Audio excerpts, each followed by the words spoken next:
oleh Dinas Perhubungan. Panggonane bergeser ngetan lur, pas ngarepe SD Santa Maria Kota Kediri. Ki lur warunge lur. Pun tumpang mawon. Isuk mang yo sambel tumpang. Saiki tumpang.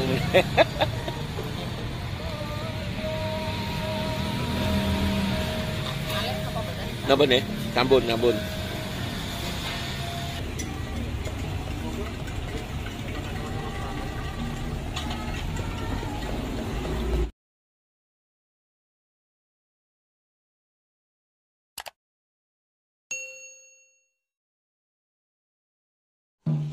Assalamualaikum warahmatullahi wabarakatuh. Piye kabare dulur-dulur kabeh, muga-muga tansah sehat lan lancar rezekine.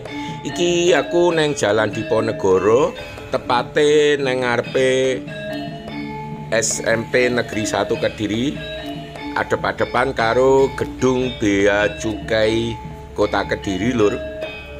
Sore iki dulur-dulur bakal tak jak nggone kulineran sego pecel tumpang termasuk paling legend ing Kutha Kediri. Oke lur, Jalan Diponegoro Kutha Kediri. Lah ngarep ana prapatan, lokasine neng Jalan Brawijaya lur, berarti adewe iki menggo kanan.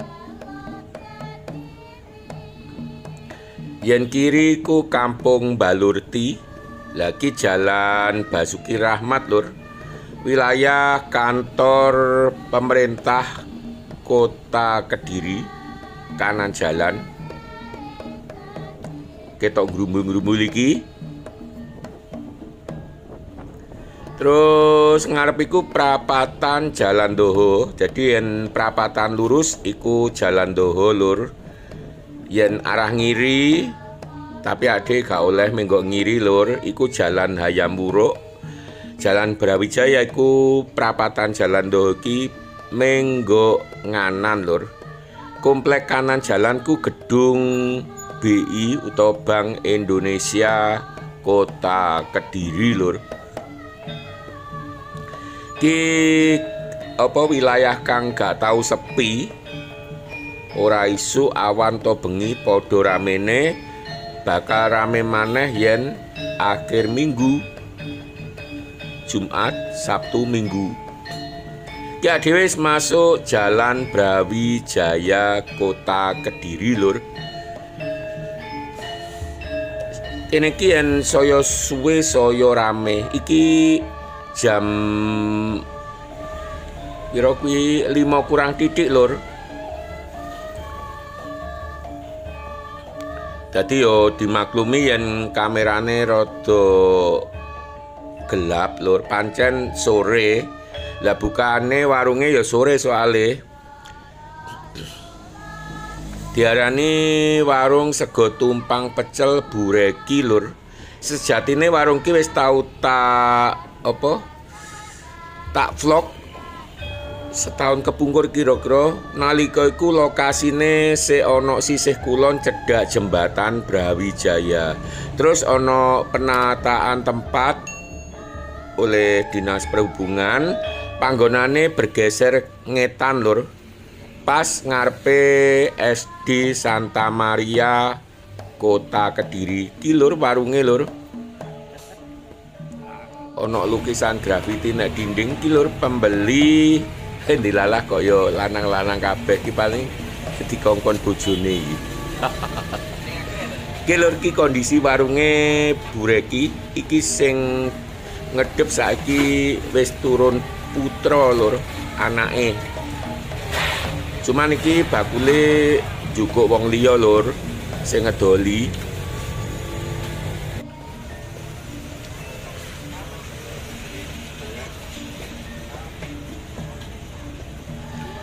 Kondisi Jalan Brawijaya iso ditonton lur ramene. Lah sak deret iki sampe ngulon iku bakul tok lur. Ning sing sego tumpang pecel ya nggone bureki iki bae. Liyane rata-rata ayam, bebek ngono iki lur.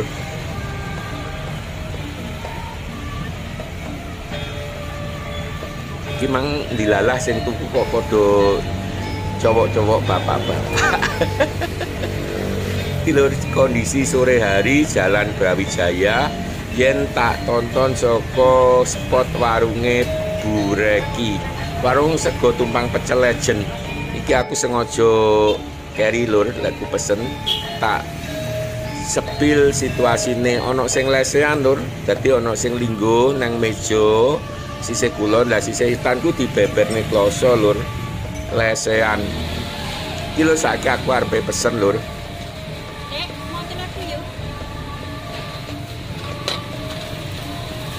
Mriki kok yo biasanya.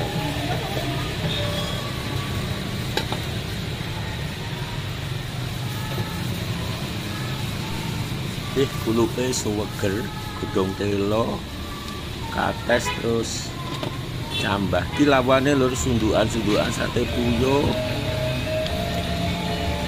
Sate usus.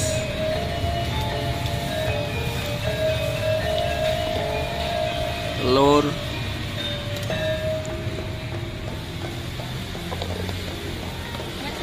Sate bekecot.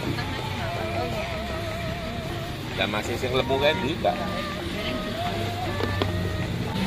Biasane bapak. Heeh, Kak Widik. Heeh.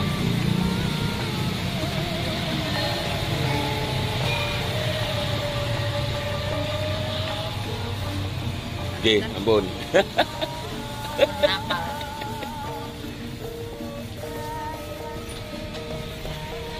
Tambahi kulupe Mbak sing ijo.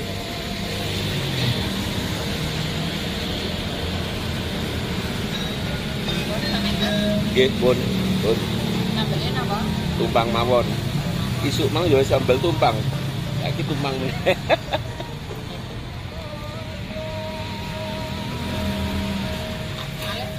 Napa nih? Sampun, sampun. Apa terasi dele? Nggih. Biasane renek dengarani. Sak niki. Lah panen enak sambel tumpang di wae terasi dele iku. Cuma gane ya rada repot titik. Gawe bumbu, klopo, telo, sendoke pundi? Ben. Oh nggih. Napa?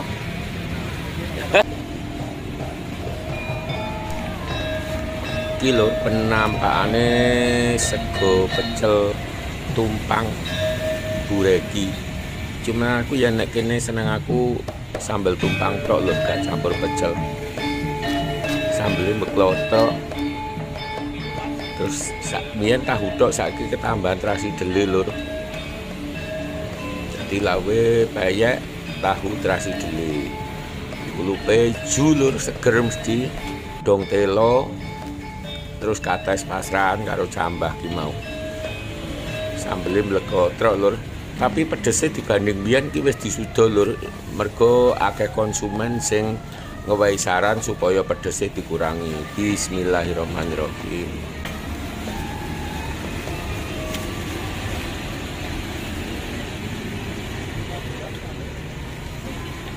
Iki terasi deline lur.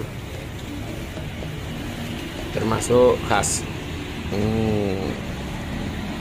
Wah, kayak terasi deline pedes lur. Jadi mantap iki. Terus kayak empuk, kripik tipis.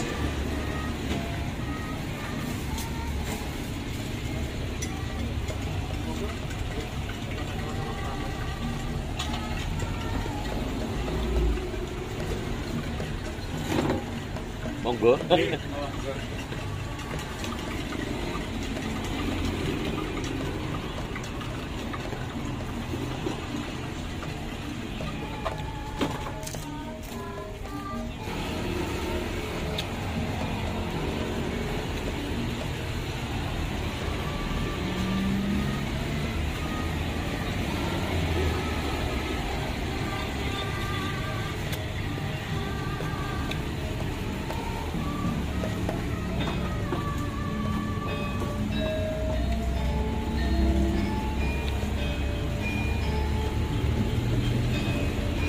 Oke lur, video sawetara arep tak akhiri dhisik lur.